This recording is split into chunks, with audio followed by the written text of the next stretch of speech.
CBS News Homeland Security and Justice reporter Nicole Sganga. She wrote an article on CBSNews.com about the Department of Homeland Security's latest terror threat bulletin. Nicole, welcome. When you look at what's being posted online, which conspiracy theories or kinds of disinformation are officials warning could lead to more incidents of mass violence in the U.S.?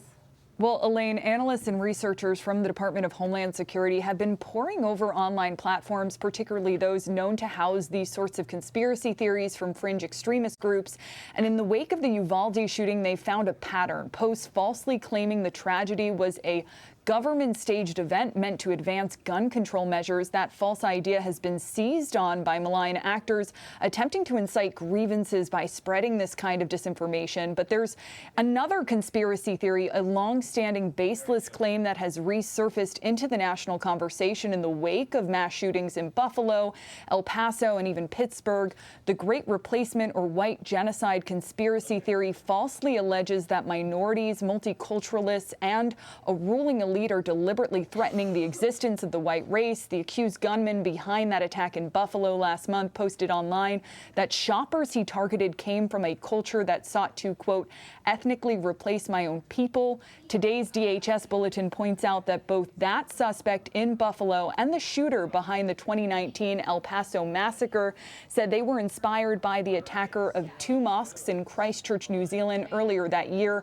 And as we continue to see mass shootings in public gathering spaces, places like schools, places of worship, malls, supermarket, that concern about these ideological beliefs prompting copycat attacks is really what's keeping officials up at night. Well, Nicole, it is so disturbing. What specific challenges do officials face in responding to these potentially dangerous online posts? Because when this stuff is online and let's say a young, impressionable man, these tend to be young males that do this, go down that rabbit hole, there's really no way of knowing that they're down there, right? I mean, their parents might not be paying close attention. If a young man is 17 or 18, they're not on top of everything that they're doing.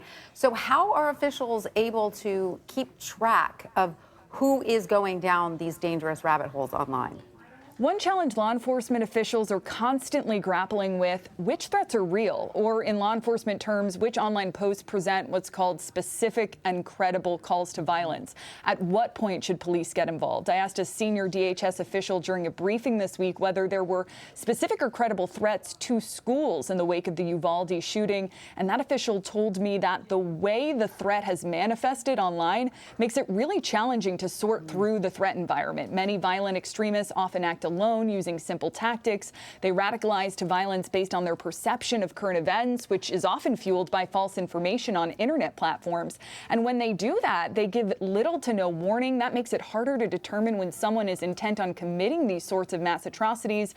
Beyond that, researchers and investigators understand, as you mentioned, that younger individuals are oftentimes not as well versed in seeking out credible information online. And the U.S. government knows, as does the American public, that since 2018, 6 of the 9 deadliest mass shootings in the United States have been carried out by gunmen 21 years of age or younger.